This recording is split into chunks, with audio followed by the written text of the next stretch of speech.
I'm here with Cole Chandler, who I know your title. I for some reason I can't say it, but you're the point person for the Mayor Mike Johnston's homelessness initiatives, right? Sure, yeah. So I'm senior advisor for homelessness resolution to Mayor Mike Johnston. Did you pick that title? I did, yeah.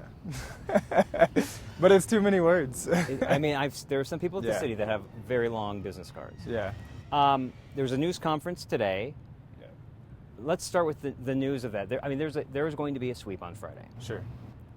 That seems to smack of what we heard throughout Johnston's campaign. And is that what you signed up for, is to do sweeps of homeless encampments? No, I signed up here to help get people into housing, and that's really what we're working on. We recognize that the policy of just moving encampments from one block to another has not worked to get people directly identified and aligned and into housing, and that's really what we're about, and that's what our 1,000-person push is about directly identifying housing units, bringing those online, and getting people directly from encampments into those housing units before a camp is closed.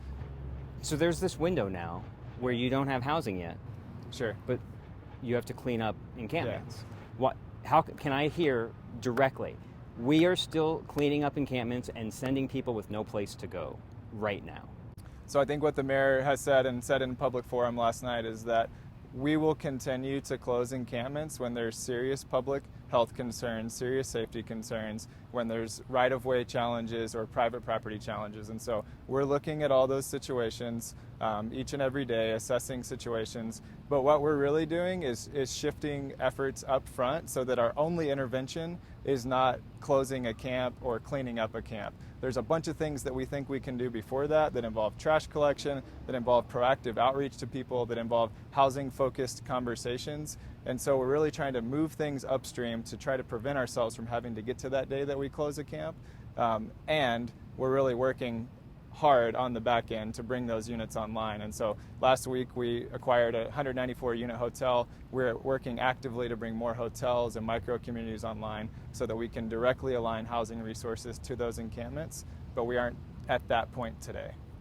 Two things from that. The trash pickup and making it as clean as possible. That did not happen in the previous administration. That's new? So that was not happening proactively.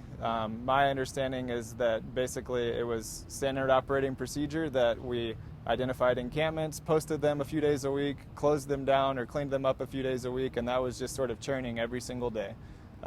We're really focusing on trying to do more preventative. Okay. We picked a bad spot. Yeah.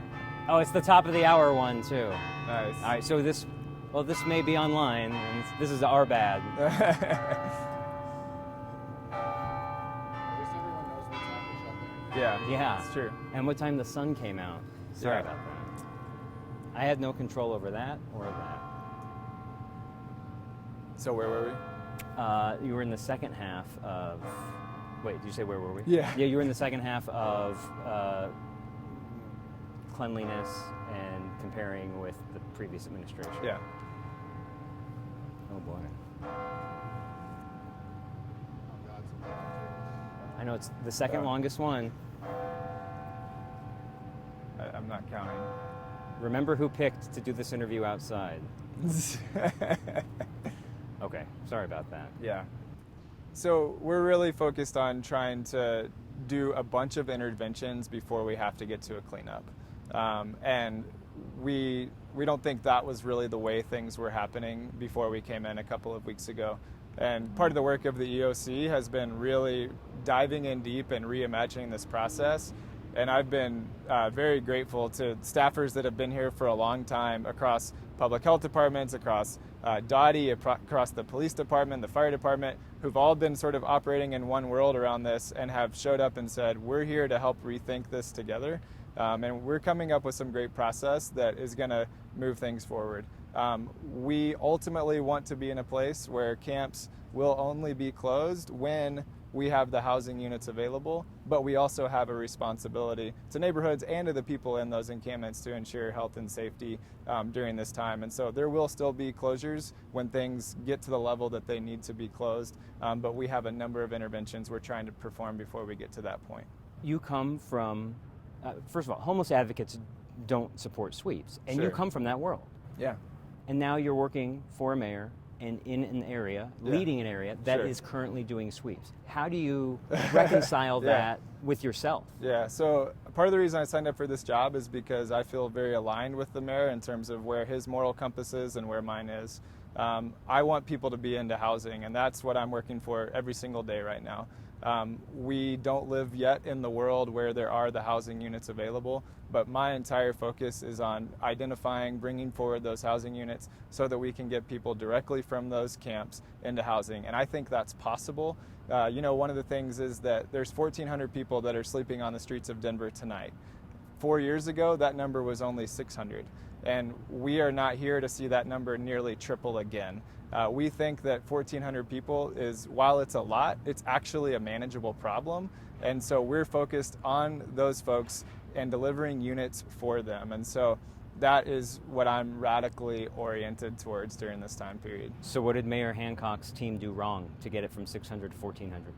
I just don't think there was that specific focus on unsheltered and that prioritization.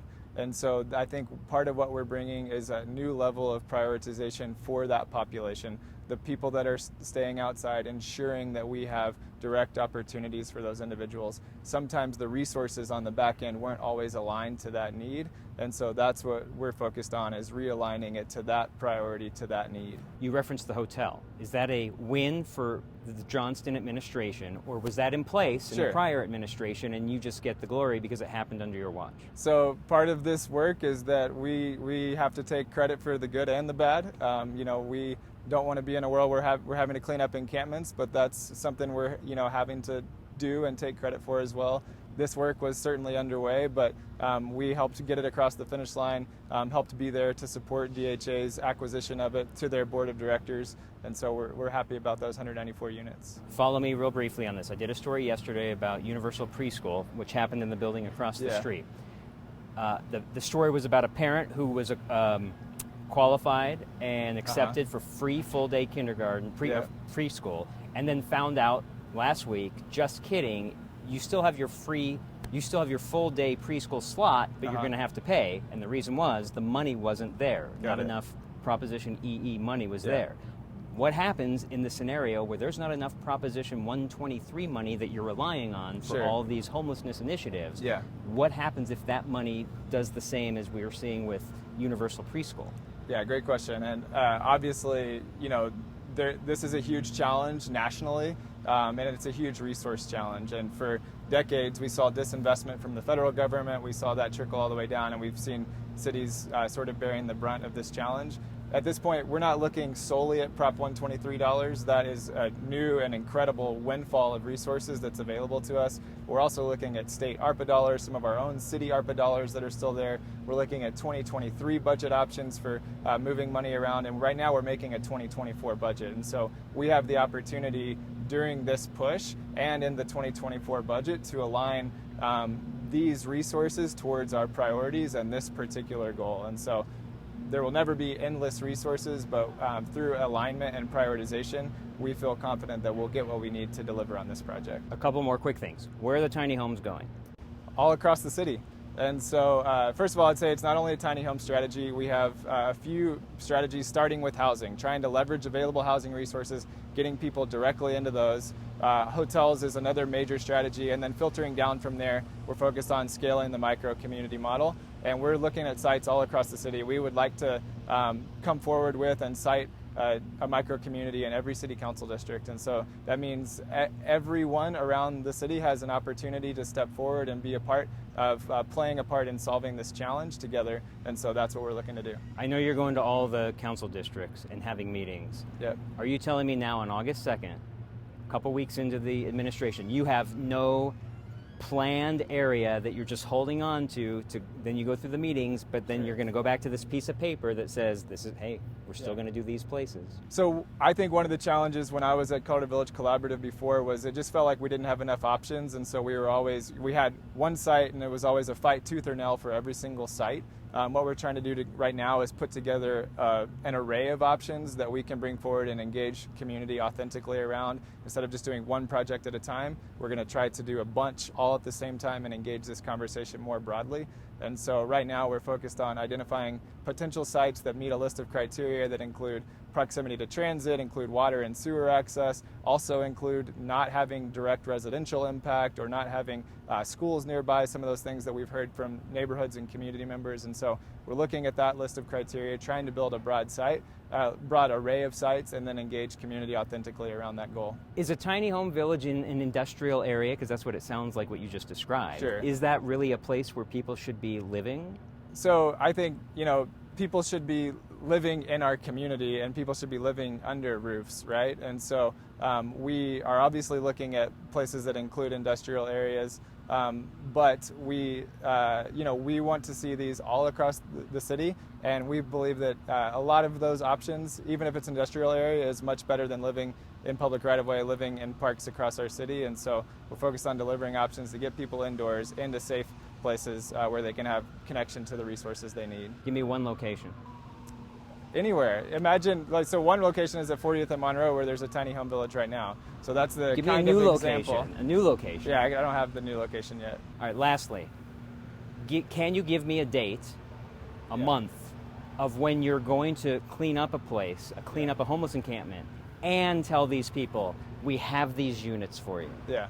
So we will be taking possession of the Best Western Hotel that DHA acquired in September, at some point in September, and those units will be leveraged towards this goal. And so that's probably the first domino to fall as we begin to move this forward, is that once we take possession of that, we can start directly aligning housing resources to people in encampments and have a new day in the city in terms of the way that we're responding to encampments. How soon would that, So we're taking possession in September. So September you could be cleaning up an encampment and providing that home? I'm hopeful that at some point during September that's going to be possible. I thought it was impressive that you got the bell to ring at 11 o'clock, but then the lawn equipment and the siren. You have multi-departments coming in through here. This is an interagency approach. Thank you, Cole. All right, thanks, Marshall.